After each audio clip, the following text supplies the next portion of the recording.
Okay, so we got here a titanium series. It's a titanium series Blackbird with the parabolic stringers. And this board has been ridden for what? Over a year?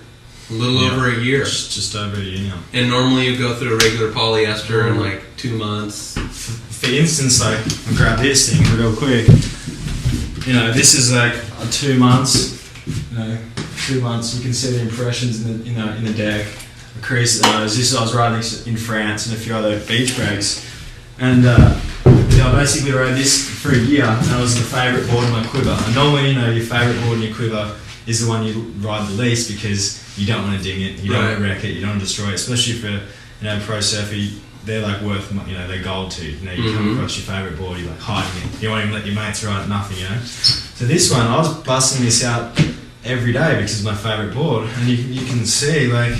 You can see where it's been dead, but it's not bad. It's like a gradual, and all here's fine. There's nothing really wrong with it. You couldn't tell that, you know, that someone surfed it for a year solid every day, basically. Sometimes 2-3 days, from 1 foot snapper to pumping Channel Islands, pumping Trestles, 6 foot Kirra. One day, the day of the Quickie Pro, the final, I was riding this. I seen about 6 of my friends break their boards. At Big Groins, it was a super gnarly day. Like, yeah, a lot of people were just doing step-offs. Just doing step-offs, a super section, a lot of closeout. Everyone broke their boards. I rode this, a couple that I put into, I was like, oh, broke for sure. You know, it's gone. Come up, thing's fine. And the thing that I noticed about it the most is, like, the second surf at Trestles, I did a big air and accidentally landed right on the nose here. And it's kind of got a bit of a weak spot, like a little bit of a crease, a buckle. You didn't crack any of the, you know, any of the rails where normally would have blown out the rails here, would have had to get it fixed, and then that would have created a weak spot.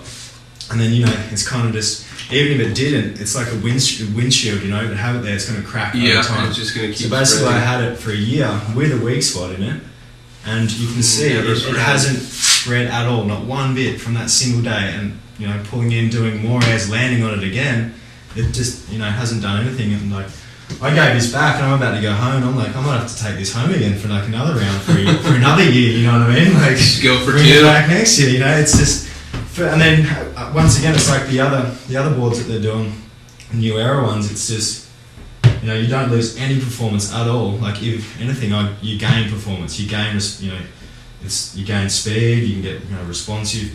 It's just an all around board. You know, if you want to buy something, you're sick of breaking your boards, you're sick of dinging boards, and, you know, buying $550, $600 in a store to get a board that doesn't last you, you know, one summer or one season. Yeah, pay a little bit more. Pay a little bit more, get good quality, something's good, and I, you know, guarantee you, these things, they're gonna last 3, 4, 5 times longer than your normal board, and performance is going to be better. Yeah, the flex characteristics come off the bottom. It's like you get a brand new board and you can feel it. It's got like a bit of pop. It's got the spring. It's got that, you know, good flex. You come off the bottom, it's all good. But then slowly, you know, your foam, your fiberglass deteriorates. It's got the memory, loses memory, and starts to weaken.